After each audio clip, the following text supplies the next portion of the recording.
Apologies for the lateness of this video. I've just got in and I've seen the tweet on Twitter and I cannot quite believe it. Just when I thought things couldn't get any worse regarding the off-field matters at Sunderland Football Club, then I seen this. The Spirit of 37 have just put a tweet out and it guns. There'll be no more flags or banners for the game against Rotherham for them and for them like the foreseeable future. The club put a block on the Ipswich game as well, and I just cannot quite believe it now. I've said before, the club are running a very fine line. A lot of supporters at the minute are not happy with the way things have gone at the club regarding players, and now this could be the straw that broke the camel's back for some, because this is just mental. And apparently the man who oversees these matters is a man called Steve Neal, which he's a mag. And it just goes to show. And apparently the reason why is because they think that the fans are going to throw things onto the pitch. There hasn't been one flag thrown onto the pitch in 5 years, according to the Spirit of 73.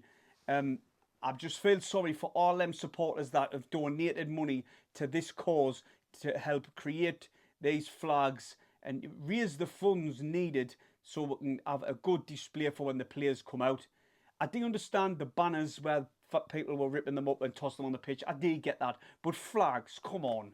Come on, that's a joke now. It is. It's becoming an absolute a farce what's going on over there at the minute. This is literally ran by the fans. The fans are digging this. I remember the Spirit of 73 done the Middlesbrough game and they made the march with the flags, and I got involved in that and I thought it was really good. A lot of fans they weren't really bothered about it. They weren't whinging about it, but they weren't really bothered about it. But for some, it was a good thing. Like they were marching through the city to the stadium, and everybody was getting involved, and it was good. I thought it was canny in anyway, and the flags were going all the way across. But now, yes, it might not make for a good atmosphere due to the flags after Wise Men, the Roker End Gans quiet. But as a spectacle on Sky, and when the players are coming out and they're looking at it and what it means to the club and everything, it looks good. They've got players of present and past there on these big flags. The flags didn't get through on the pitch, so that's absolute bullshit coming from them. It's absolute bullshit. You cannot paint it any which way. Fair enough, the banners, they can stop things like that. They can have a big communication with the people who organise this and say like what can be suitable and what cannot. They're not going to throw 30-foot flags on the pitch, man. I've never seen it once in all the time I've been at the match. This is just another thing.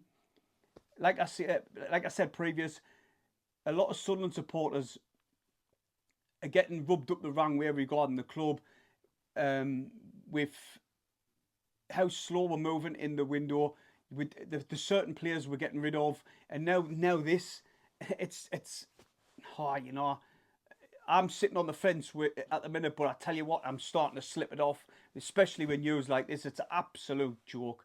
You know what I mean, man?